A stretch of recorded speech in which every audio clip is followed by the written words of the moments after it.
Hello बच्चों, welcome to knowledge coaching classes.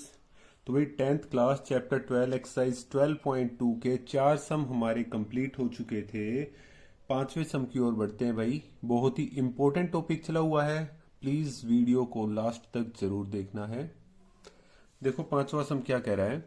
इसने कहा a vessel is in the form of inverted cone, its length is 8 centimetre and radius of its top which is open is 5 centimetre. एक vessel है जो कि inverted कोन की shape में है भाई। ये हो गया एक वेसल इन्वर्टेड कोन की शेप में हो गया, ठीक है। ये है भाई, ओके। अब इसने कहा कि इसकी लेंथ 8 सेंटीमीटर है और रेडियस 5 सेंटीमीटर है। भाई रेडियस कितनी है इसकी?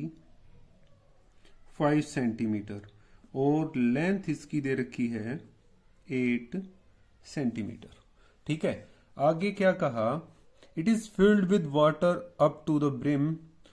अब ये पानी से भरा हुआ है भाई, पूरा कंप्लीट ऊपर तक का ये पानी से भरा हुआ है। अब नेक्स्ट इसने कहा when lead shot each of with spear of radius 0.5 centimeter is dropped into the vessel, 1/4 of the water flows out। भाई ये दे रखे हैं कुछ लेड्स हैं जो कि स्फीयर की शेप में है और इसकी रेडियस दे रखी है 0.5 सेंटीमीटर। ये इसके अंदर डाले भाई, कुछ कुछ डाल दिए इसने, ठीक है। तो जितना पानी था ना उसका कुछ पानी नीचे गिर गया, मतलब 1/4 हिस्सा उसका नीचे गिर गया है। तो हमें बताना है कि भाई कितने लेड शॉट्स उसके अंदर डाले गए हैं, ठीक है। तो सबसे पहले जो चीजें गिवन है भाई वो चीजें लिख लेते हैं। सबसे पहली चीज क्या गिवन है भाई, radius of cone. Radius of cone हम इसको R1 का नाम ले लेते हैं। R1 है that is equal to 5 centimetre, ठीक है। इसकी हाइट दे रखी है भाई, हाइट या लेंथ कह सकते हो, लेंथ ऑफ कोन जिसको h कहेंगे that is equal to 8 centimetre. आगे है radius of lead shots,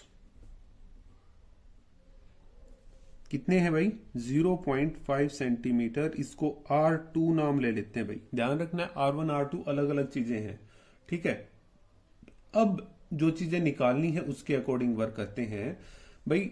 volume of water, जो बाहर पानी गिरा है उसका वॉल्यूम ऑफ वाटर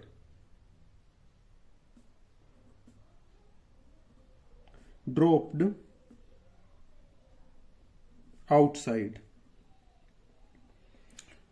तो जितनी ये दे रखी है लेट्स दे रखी है तो उतना ही तो वॉल्यूम बाहर गिरा, मतलब जितने ये हैं इनका वॉल्यूम है तो मतलब equal to volume of lead shots, ठीक है। ये समझ में आ गया। तो अभी हमने जो चीज निकालनी है उसके अकॉर्डिंग हम अब काम कर लेते हैं। तो नंबर ऑफ लेड्स निकाल के दिखाने हैं भाई इसके अंदर, और वो क्या हो जाएगा। देखो सबसे पहली बात, अभी हमें इनका नहीं पता ये कितनी लेट्स दे रखी है, तो हम इनको मान लेते हैं लेट नंबर ऑफ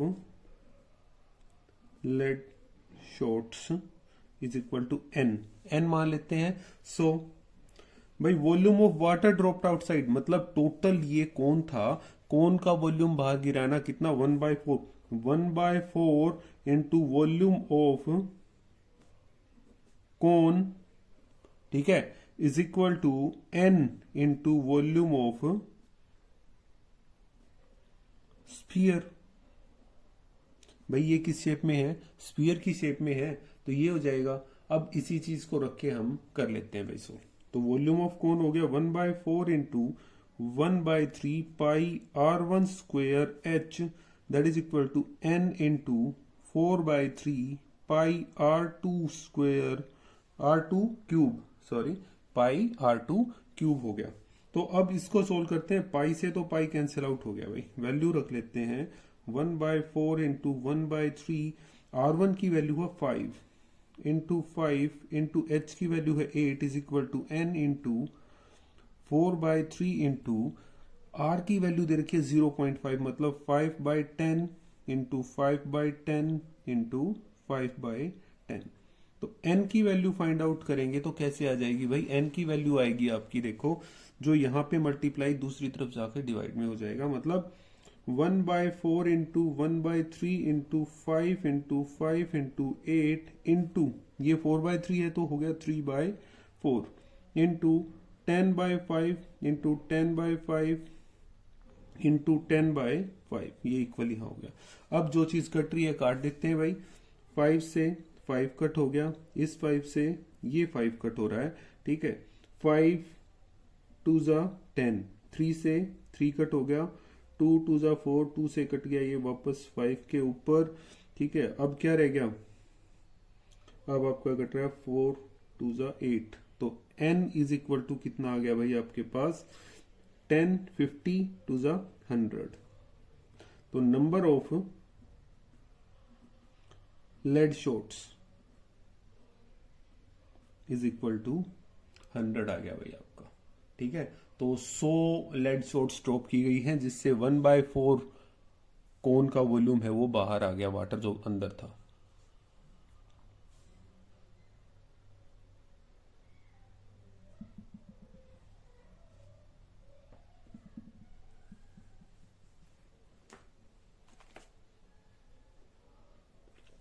नेक्स्ट हम देखो, a solid iron pole consist of cylinder of height 220 centimetre and base diameter 24 centimetre which is surmounted by another cylinder of height 60 centimetre and radius 8 centimetre. पहले इसको सोल्व कर लेते हैं भाई। एक cylinder है, पोल है, सिलेंड्रिकल शेप में है ऐसे, ठीक है। अब इसने कहा इसकी हाइट 220 है, 220 सेंटीमीटर दे रखी है, इसका डायमीटर 24 है, ये 24 है, तो रेडियस कितनी होगी भाई इसकी? 12 सेंटीमीटर, ठीक है। नेक्स्ट का, इसको surmounted by another cylinder of height 60 and radius. अब ये सरमाउंट किया गया ऐसे, ये हाइट दे रखी है इसने 60 सेंटीमीटर और दूसरा क्या दे रखा है? रेडियस दे रखा है 8 centimetre, 8 centimetre. Find the mass of pole given that 1 centimetre cube of iron has approximately 8 gram of mass, और पाई की वैल्यू कह रखी है इसने 3.14 यूज करनी है। तो भाई जो जो चीजें गिवन है पहले उनको लिख लेते हैं। तो सम नंबर 6 है, देखो सबसे पहली चीज जो चीज गिवन है उसको लिख लेते हैं भाई। नंबर 1 भाई, इसके लिए कहते हैं हम इसको फर्स्ट सिलेंडर मान लेते हैं, इसको सेकंड सिलेंडर मान लेते हैं। तो रेडियस ऑफ सिलेंडर 1, R1 नाम दिया मैंने इसको, दैट इज इक्वल टू कितनी है भाई? 12 सेंटीमीटर, ठीक है। आगे देखो, अब हाइट और करो भाई, हाइट ऑफ सिलेंडर 1 जिसको H1 नाम ले लेते हैं, that is equal to 220 centimetre, हो गया। अब सेकंड सिलेंडर के ऊपर चलते हैं भाई। रेडियस ऑफ सिलेंडर 2 जिसकी रेडियस R2 कह लेते हैं, that is equal to 8 centimetre. Height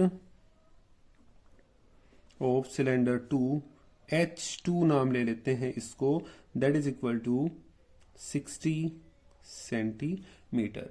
अभी हमें इसका वॉल्यूम निकालना है सबसे पहले, कि वॉल्यूम ऑफ, ये क्या था? पोल है ना, volume of pole that is equal to volume of cylinder 1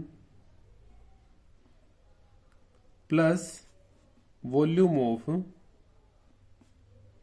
cylinder 2। पहले और दूसरे दोनों सिलेंडर्स का वॉल्यूम हम ऐड कर देते हैं यहां पे, ठीक है। आगे देखो भाई, अब वॉल्यूम ऑफ सिलेंडर 1 क्या हो जाएगा? पाई R1 square H1 plus pi R2 square H2। 2। तो यहां से बेटा पाई की वैल्यू कॉमन निकाली जा सकती है, तो निकाल लेते हैं।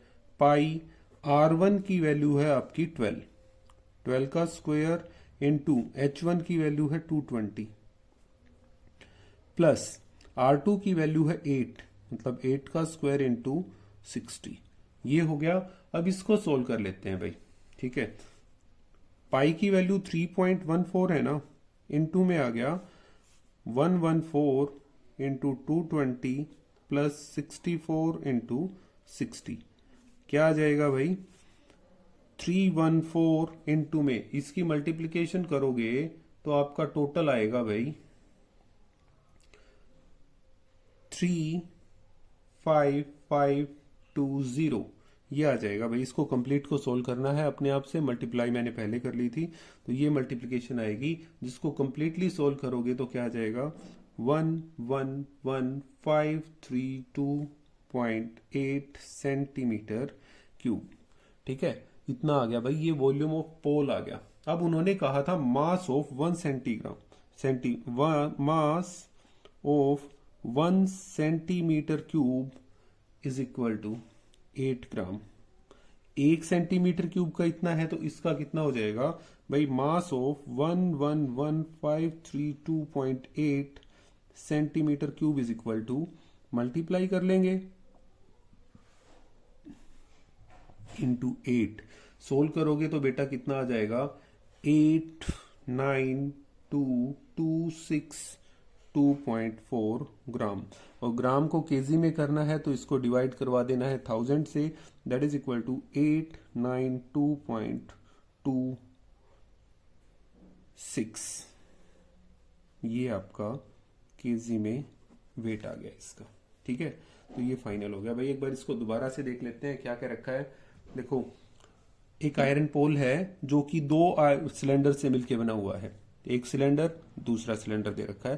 फर्स्ट सिलेंडर है जिसकी रेडियस 12 है और हाइट दे रखी है 220। सेकंड सिलेंडर है जो सरमाउंट किया गया है इसी से, इसके ऊपर ही है, जिसकी हाइट 60 है और रेडियस 8 है। हमने ये चीजें अलग अलग लिख दी। अब वॉल्यूम निकालना है भाई। उन्होंने कहा 1 सेंटीमीटर क्यूब 8 ग्राम के बराबर है, तो उसका मास निकालना है। और मास निकालने से पहले भाई हम वॉल्यूम निकाल लेते हैं इसका। तो वॉल्यूम निकालेंगे तो volume of first cylinder plus volume of second cylinder. Formula apply किया और हमने वैल्यू अप्लाई कर दी भाई। इधर वैल्यू जो जो आई है, जैसे मल्टीप्लिकेशन की, सोल्व करने पर हमारा आ गया 111,532.8 सेंटीमीटर क्यूब। 1 सेंटीमीटर क्यूब 8 ग्राम का है, तो ये कितने का हो जाएगा? मल्टीप्लाई में 8। ये ग्राम में आया। अगर केजी से करना है तो इसको डिवाइड करवाना पड़ेगा 1000 से, वो केजी में आ जाएगा भाई। तो इसको नोट करो।